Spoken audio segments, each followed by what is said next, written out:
Sabe aquela imagem de um padre voando pendurado num monte de balões coloridos? Pois é, virou um dos memes mais famosos da internet. Só que por trás da piada tem a história real do Adelir de Carli. E ela é uma mistura, assim, bem complexa de ativismo, de coragem e, no fim, de uma tragédia que marcou o Brasil. Hoje a gente vai fundo para descobrir quem era o homem por trás do meme. Olha, para a gente começar a ter uma ideia do que aconteceu, vamos ver as últimas palavras do padre Adelir são de arrepiar. Dá para sentir o desespero de um homem completamente perdido no meio do oceano, tentando usar um GPS que ele não fazia ideia de como funcionava. Foi um último pedido de ajuda desesperado que, infelizmente, nunca teve a resposta que ele precisava. A linha do tempo é, sim, curta e brutal. A decolagem num domingo de abril, o último contato naquela mesma noite e depois, meses de silêncio. Silêncio que só foi quebrado com a descoberta sombria que confirmou o pior cenário possível. Mas para entender o que levou ele àquele voo, a gente precisa olhar para além do balão. A gente precisa conhecer o homem que ele era, uma pessoa que foi moldada por uma vida cheia de desafios. A vida do Adelir não foi nada fácil, sabe?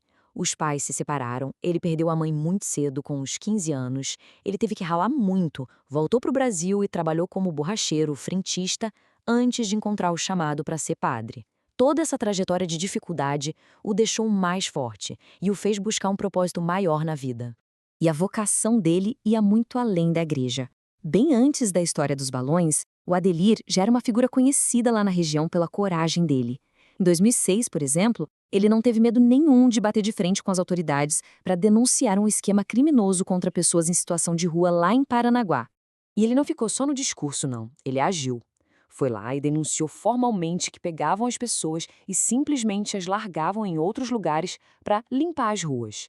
A polícia investigou e viu que era tudo verdade, o que levou a prisões. Isso já mostra que ele era um cara comprometido com a justiça social muito antes de sequer pensar em voar. E foi essa mesma coragem que o levou ao seu projeto mais ambicioso. Aquele voo famoso não era por fama, não era vaidade. Por trás daqueles 1000 balões todos coloridos, existia uma causa social muito importante e urgente. Ele criou a Pastoral Rodoviária. Como ele já tinha trabalhado de frentista, ele conhecia de perto a vida dura dos caminhoneiros. Sabe, que dirigiam por horas a fio sem ter um lugar decente para descansar. O projeto dele era construir um lugar seguro, um abrigo com mais de 100 quartos só para eles. E olha, não era só uma ideia no papel. A paróquia já tinha investido R$ 800 mil na construção. Era um projeto real, em andamento. O voo com os balões era, na verdade, uma tentativa desesperada de chamar a atenção e conseguir o dinheiro que faltava para terminar a obra. A inspiração para essa ideia veio de um americano, o Lawn Chair Larry, que voou numa cadeira de praia. Só que a diferença principal estava no motivo. Enquanto o Larry estava realizando um sonho pessoal, uma aventura dele, o Adelir estava tentando salvar o sonho de uma comunidade inteira. E aí a gente chega naquele dia fatídico.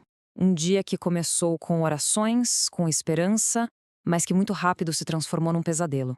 Uma sequência de erros e de avisos que foram completamente ignorados. Era uma manhã chuvosa, tempo fechado. Todo mundo avisou, aconselhou ele a não decolar, mas ele insistiu. Disse que em 10 minutos estaria acima das nuvens, voando no céu azul. Essa foi a primeira decisão fatal dele. O que veio em seguida foi uma cascata de desastres. Ele subiu rápido demais para uma altitude onde o frio era extremo. O vento jogou para alto mar, para longe da rota. E aí o pânico bateu quando ele percebeu que não sabia usar o equipamento que podia salvar a vida dele. Depois do desaparecimento, a história do Adelir tomou um rumo completamente inesperado. A tragédia de um homem acabou sendo transformada numa piada global. Um legado bem amargo, que dura até hoje. Ele recebeu, depois de morto, o tal do Prêmio Darwin. É uma honraria bem irônica que zomba de pessoas que morreram de jeitos considerados estúpidos. A morte dele virou piada, virou meme no mundo todo. Mas, enquanto a internet fazia piada, a realidade da morte dele era horripilante. Quase 3 meses depois, só a metade de baixo do corpo dele foi encontrada no mar. Uma imagem brutal que não tem nada a ver com a leveza dos memes. A tragédia, no fim das contas, foi dupla. Não foi só a morte de um homem, foi a morte de um sonho. Com o desaparecimento do Adelir, a Pastoral Rodoviária fechou as portas. E todo aquele esforço, todo aquele dinheiro investido, tudo se perdeu para sempre. No final, a história do padre do balão deixa a gente com uma pergunta, né? Ele foi um homem imprudente que procurou a própria morte ou foi um herói com falhas que se sacrificou, mesmo que sem querer, por uma causa em que ele acreditava com todas as forças? A resposta, olha, talvez não seja tão simples quanto parece.